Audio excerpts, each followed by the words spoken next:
আসসালামু আলাইকুম। গাণিতিক সমস্যার সমাধানের ক্ষেত্রে আমাদের কখনো সূত্রের প্রয়োজন হয়, কখনো অনুসিদ্ধান্তের প্রয়োজন হয়। এখন প্রশ্ন হচ্ছে, সূত্র আর অনুসিদ্ধান্ত এই দুটো জিনিস কি? তারপরে আরেকটা প্রশ্ন হচ্ছে, সূত্র আর অনুসিদ্ধান্ত দুটোই কি ভিন্ন জিনিস? বোর্ডে দেখুন লেখা আছে সূত্র বনাম অনুসিদ্ধান্ত, অর্থাৎ সূত্র এবং অনুসিদ্ধান্তের মধ্যে নিশ্চয়ই কোনো পার্থক্য আছে। এই ভিডিওতে সূত্র কি, অনুসিদ্ধান্ত কি এবং সূত্র আর অনুসিদ্ধান্তের মধ্যে পার্থক্যটা কি সেটা নিয়ে আলোচনা করা হবে। প্রথম কথা, সূত্র। সূত্র জিনিসটা কি? এমন একটি নির্দিষ্ট নিয়ম বা সম্পর্ক যা পূর্বে প্রমাণিত অথবা আপনি বলতে পারেন প্রমাণিত, এবং যেটি বিভিন্ন গাণিতিক বা বৈজ্ঞানিক সমস্যার সমাধানে ব্যবহার করা হয়। অর্থাৎ সূত্র হচ্ছে এমন একটা নির্দিষ্ট নিয়ম বা সম্পর্ক যেটা একদম সত্য বলে প্রমাণিত। কিরকম দেখেন, a plus B whole square, এটা সমান কি লেখা আছে? a square plus 2ab plus b square. এখন এটা সমান যে এটা, এর প্রমাণ কি? যদি প্রমাণ করা যায় তাহলে এটা সূত্র, যদি প্রমাণ করা না যায় এটা সূত্র না। দেখুন এবার, a প্লাস বি মানে দুইটা a plus B whole square, মানে a plus B whole square মানে দুইটা a plus B into a plus B. তার মানে কি? প্রথমে এটার সাথে এই পুরোটা গুণ, গুণ করেন a into a plus a into b plus b into a plus b into b, a into a square ab, b into a ba আর ab একই কথা, ab plus b into b b square, b into a এটা b a ও বলতে পারেন a b ও বলতে পারেন, কিন্তু যেহেতু প্রথমে a b আছে আমরা a b এ লিখলাম। এবং দেখেন এটা কি হলো? a স্কয়ার প্লাস একটা ab আরেকটা ab, কয়টা ab হলো? একটা ab আরেকটা ab, এবং দুটোটার আগে প্লাস, তার মানে প্লাস সাইন আর ab যোগ করলে 2ab প্লাস b স্কয়ার। এই যে a plus b whole square মানে আসলে এটা প্রমাণিত সত্য, অর্থাৎ এটা সূত্র। এবার আসেন a minus b whole square, এটাও সেম, জাস্ট পার্থক্য একটা, মাঝখানে মাইনাস আছে, দুইটাই a minus b, a into a minus a into b minus b into a plus b into b। তাহলে কি হলো? a square minus ab minus b into a, b a বলা যে কথা, ab বলা একই কথা, ab plus b into b, b square, a square এটার আগে মাইনাস সাইন, এটার আগে মাইনাস সাইন, অর্থাৎ দুটোই প্লাস হবে, কিন্তু যেহেতু আগে মাইনাস সাইন সেজন্য আগে মাইনাস সাইনটাই বলবে, minus 2ab plus b square. এটাও অর্থাৎ a minus b whole square মানে আসলে কিন্তু এটাও প্রমাণিত সত্য, অর্থাৎ এগুলো সূত্র, এগুলো যে আপনি বিভিন্ন গাণিতিক সমস্যার সমাধান করতে পারবেন। এবার আসেন অনুসিদ্ধান্ত কি? অনুসিদ্ধান্ত হচ্ছে এটাও প্রমাণিত সত্য, যা মূল সূত্র অথবা উপপাদ্য থেকে প্রমাণ করা যায় কিংবা বোঝা যায়, বোঝা যায়। একটু খেয়াল করেন, মূল সূত্র, এখানে মূল সূত্র দেখেন, দুইটা মৌলিক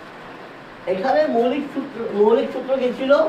a plus b whole square equal a square plus 2b plus b square, a minus b whole square সমান a square minus 2b plus b square. এখন একটু খেয়াল করে দেখেন, আমি যদি a plus b whole square সমান a square plus 2ab plus b square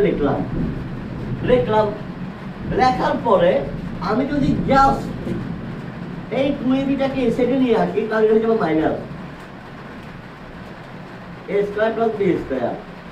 এবার আমি যদি সম্পূর্ণটা ঘুরে দেখি, এটা এই সাইডে নিয়ে আসি, a square plus b square সমান a plus b whole square minus 2ab। এই যে এটা একটা অনুসিদ্ধান্ত। কেন? এটা কিন্তু আমি এই যে a plus b whole square যে মূল সূত্রটা ছিল ওটার থেকে কিন্তু কি আমি a square plus b square সমান a plus b whole square minus 2ab এটা প্রমাণ করলাম, অর্থাৎ এটা একটা প্রমাণিত সত্য। কিন্তু এটা প্রমাণ করলাম আমি কিসের সাহায্যে? একটা সূত্রের সহযোগিতা নিয়ে। ঠিক একইভাবে দেখেন a plus b whole square, a plus b whole square সমান সমান কি a plus b whole square সমান সমান কি a square plus 2ab plus b square, এটা আমরা জানি। কিন্তু আমি এখানে কি লিখলাম a plus b whole square সমান সমান a minus b whole square plus 4ab। এখন এইটা লেখা যে কথা, এটা লেখা সেই কথা, কিন্তু প্রশ্নের উপর ডিপেন্ড করে। অনেক সময় প্রশ্নের উপর ডিপেন্ড করে কখন আমি এই কখন আমি এই সূত্রটা ব্যবহার করব, প্রশ্নের উপর ডিপেন্ড করে কখন আমাকে এই অনুসিদ্ধান্তটা ব্যবহার করতে হবে। কিন্তু আমি যদি এই অনুসিদ্ধান্তটাকে ভেঙে দেবে বিশ্লেষণ করি, আমার কিন্তু এটাই বের হবে।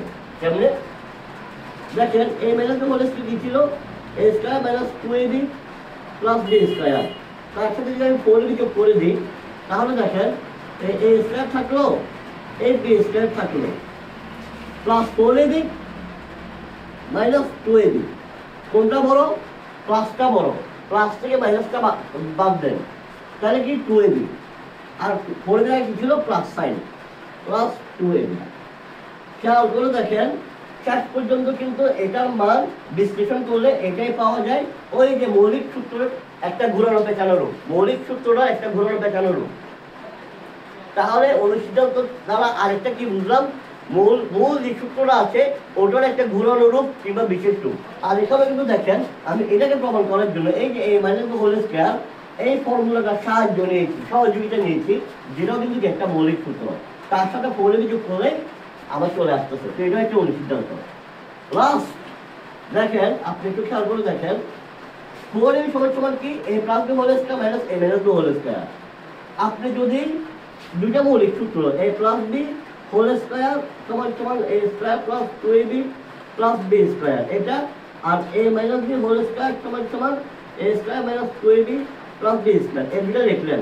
লেখার পরে মাঝখানে গেছে মাইনাস, এটা থেকে যদি এটা মাইনাস করেন, এটা থেকে যদি এটা মাইনাস করেন তাহলে কি হয় a plus b whole square minus a minus b whole square সমান সমান কি মাইনাস করলে নিচেরটা নিচের সাইনটা চেঞ্জ হয়ে যায়, এটা প্লাস ছিল এটা হবে মাইনাস, এটা প্লাস ছিল এটা হবে মাইনাস, এটা মাইনাস ছিল এটা হবে প্লাস, এটা প্লাস ছিল এটা হবে মাইনাস।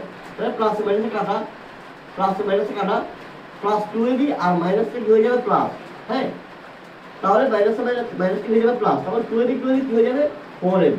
অর্থাৎ কি হলো a plus b whole square minus a minus b whole square সমান সমান 4ab। আবার ঘুরে দেখেন এটাকে সেটা নিয়ে রাখেন 4ab সমান সমান a plus b whole square minus a minus b whole square. দেখেন এই যে এটা এই ফর্মুলা, এটা এই অনুসিদ্ধান্তটা আমি কোথা থেকে পেলাম, এই যে দুটো মৌলিক সূত্র আছে এই দুইটা মৌলিক সূত্র থেকে। অর্থাৎ এটা ছিল সূত্র আর অনুসিদ্ধান্তের পার্থক্য। সূত্র হচ্ছে একটা নির্দিষ্ট নিয়ম বা সম্পর্ক যেটা প্রমাণিত এবং যেটা বিভিন্ন বৈজ্ঞানিক বা গাণিতিক সমস্যা ব্যবহার করা যায়। অনুসিদ্ধান্ত একটা প্রমাণিত সত্য, অনুসিদ্ধান্ত একটা প্রমাণিত সত্য, তবে সেটা কি যা মূল সূত্র বা উপপাদ্য থেকে প্রমাণ করা যায় কিংবা বোঝা যায়, মূল সূত্র কিংবা উপপাদ্য থেকে প্রমাণ করা যায় কিংবা বোঝা যায়। আর একটা জিনিস কি দেখলাম, অনুসিদ্ধান্ত কিন্তু কি অনেক ক্ষেত্রে দেখা যায় অনুসিদ্ধান্তটা মূল সূত্রের ঘুরানো পেঁচানো রূপ, অর্থাৎ মূল সূত্রের একটা বিশেষ রূপ, ঠিক আছে, এটাও দেখা যায়। যেমন একটা জিনিস দেখেন ত্রিভুজের 3 কোণের সমষ্টি 180 ডিগ্রি, এটা সূত্র।